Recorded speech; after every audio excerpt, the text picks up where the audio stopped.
use the addition method to find the simultaneous solution. Looking at our system, the first thing we always want to do is decide what variable we would like to eliminate. Sometimes your decision can make your math a little bit easier. I always look for, to start off with, let's just see if any of the variables automatically already have opposite coefficients. So inspecting the x's, I notice that the coefficients are 2 and positive 1. They're not opposites. So then let me just look at the y's really quick.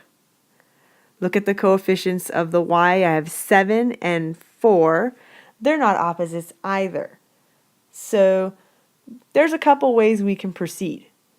Your choice really doesn't matter. As long as you're able to follow through with the process, you will get the same solution no matter what.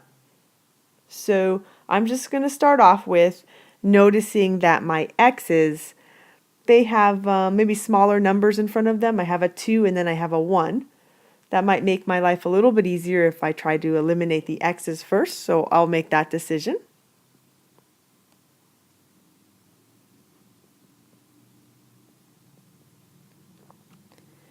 And if I eliminate x, I kind of want to look at the coefficients already.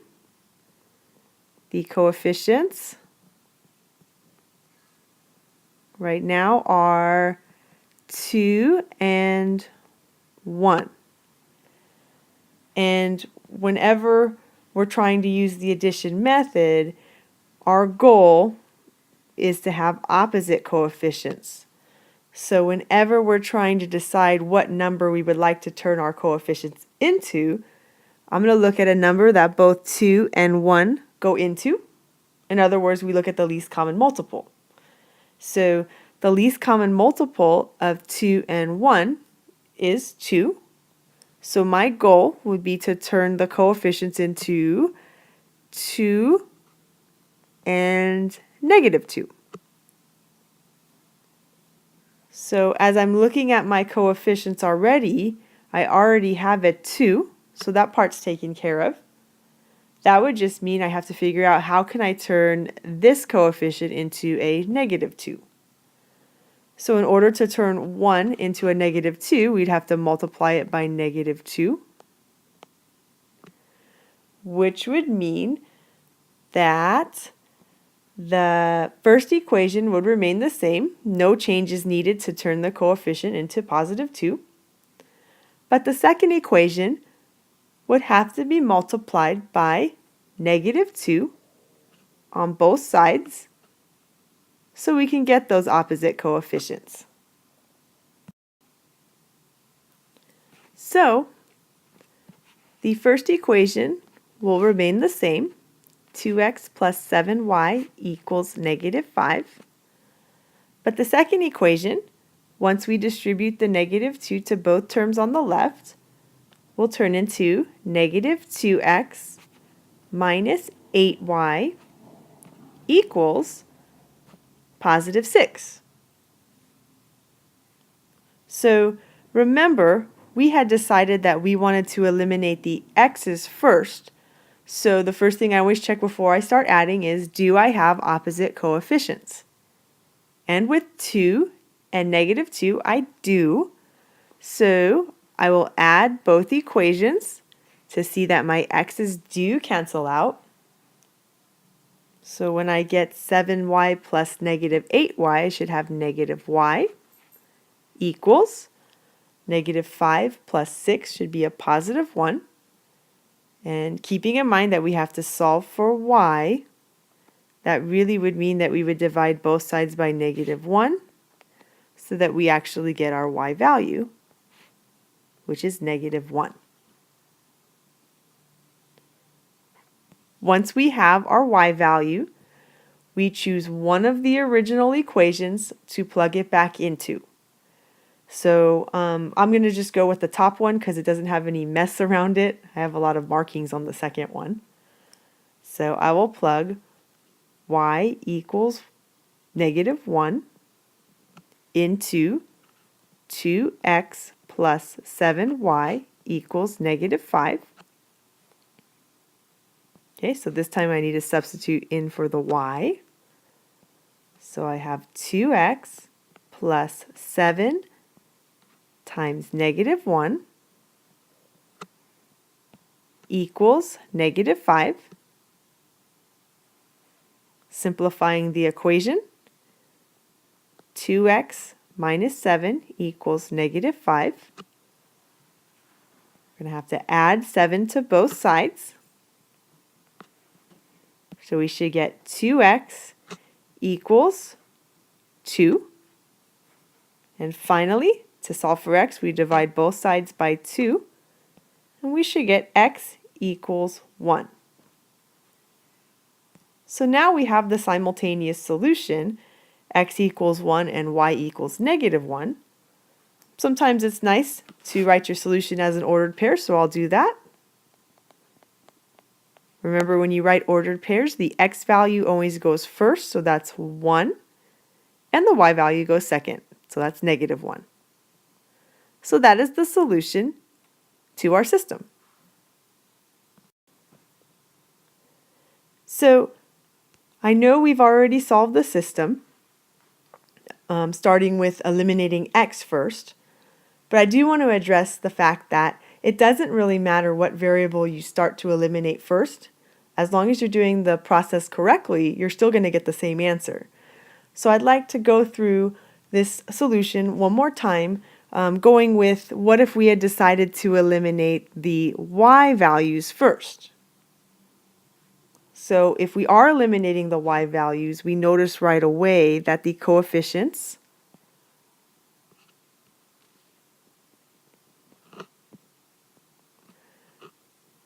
are 7 and 4. And if we are trying to get the coefficients to be opposite, our goal is to find a number that 7 and 4 both go into evenly. So that would be the least common multiple of 7 and 4. That happens to be 28. So the goal would be to try to turn 7 and 4 into positive 28 and negative 28. And this is a little different than our previous solution because now we're going to have to modify both of the numbers to turn into the goal. So now we have to decide what would we have to multiply 7 by to get 28. So 7 times 4 will give me 28. So that would mean my first equation would have to be multiplied by 4 on both sides. And then we ask ourselves, how can we turn 4 into negative 28? So I know that I have to multiply 4 not just by 7, but a negative 7 in order to turn it into negative 28. So that would mean both sides of the second equation would be multiplied by negative 7.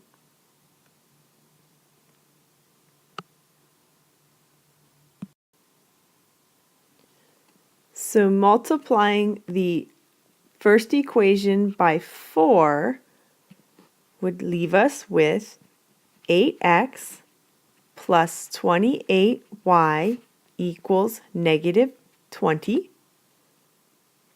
And multiplying the second equation by negative 7 would leave us with negative 7x minus 28y equals positive 21.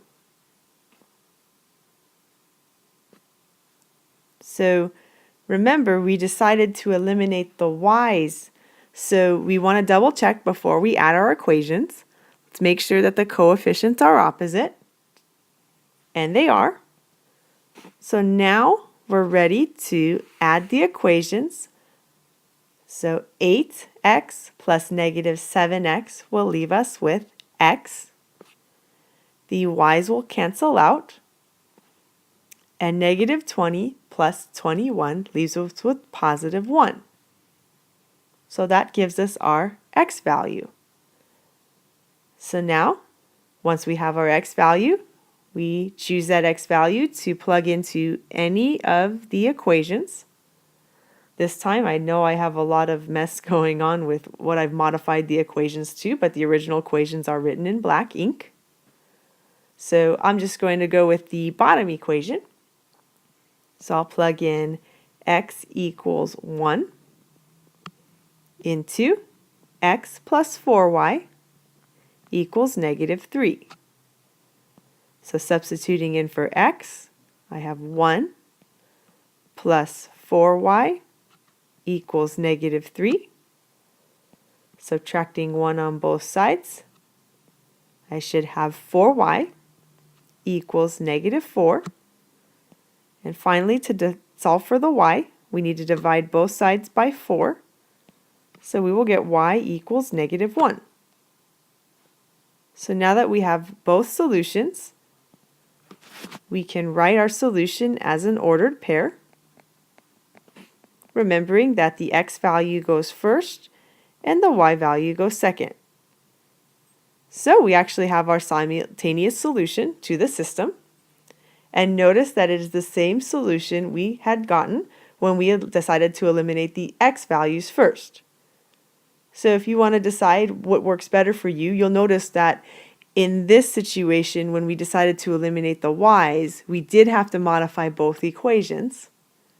But it wasn't too big of a deal because we ended up still getting the same answer.